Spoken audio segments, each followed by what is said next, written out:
अस्सलाम वालेकुम वीवर्स, क्या हाल चाल है। उम्मीद करती हूँ सब खैरियत से होंगे। दुआ करती हूँ कि अल्लाह ताला आप सबको अपने हिफ्ज़ो अमान में रखे। प्यारे प्यारे वीवर्स, आप देख सकते हैं कि हमने आज तरबूज लिया तो उसको जब काटा तो वो ज़्यादा लाल नहीं निकला था, मतलब कि वो फीका था, तो उसको हमने फेंका नहीं, उससे हमने एक नई चीज़ बनाई है।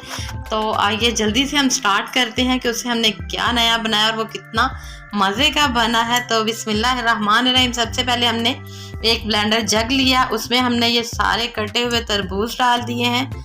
और तरबूज डालने के बाद तरबूज हमने थोड़े से आधे डाले थे, सारे एकदम से नहीं डालने, क्योंकि इसमें हमने पानी नहीं डालना है। और तरबूज काफ़ी ज़्यादा हमने इसको चिल किया था फ्रीज़र में रख कर, तो इसमें साथ ही थोड़ी सी डाल दी है चीनी। और चीनी डालने के बाद इसमें नमक ऐड कर दिया है।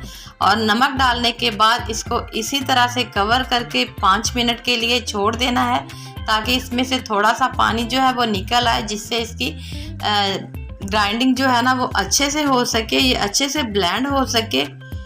तो आप देख सकते हैं ये पानी डाले बगैर बहुत अच्छे से ब्लेंड हो रहा है और बहुत मज़े का ये बनेगा। तो आप चाहे तो इसको छान सकते हैं छलनी से, और अगर आपने छानना नहीं है तो आपने जग को इसी तरह से 2 से 3 मिनट के लिए छोड़ देना है। जो इसके बीज होंगे एक्स्ट्रा वो नीचे बैठ जाएंगे और आपका जूस बहुत ही मज़े का तैयार होगा। तो आपने मुझे कमेंट्स में ज़रूर बताना है कि ये रेसिपी आपको कैसी लगी। और मैं साथ आपको बताती चलूँ कि इसके छिलके भी हमने ज़ाया नहीं करने, उससे भी आगे चलकर मैं एक बहुत ही मज़े की रेसिपी बनाने वाली हूँ। तो उम्मीद करती हूँ कि आपको आज की वीडियो अच्छी लगी होगी। मिलेंगे कल एक नई वीडियो के साथ, तब तक के लिए अल्लाह हाफिज़।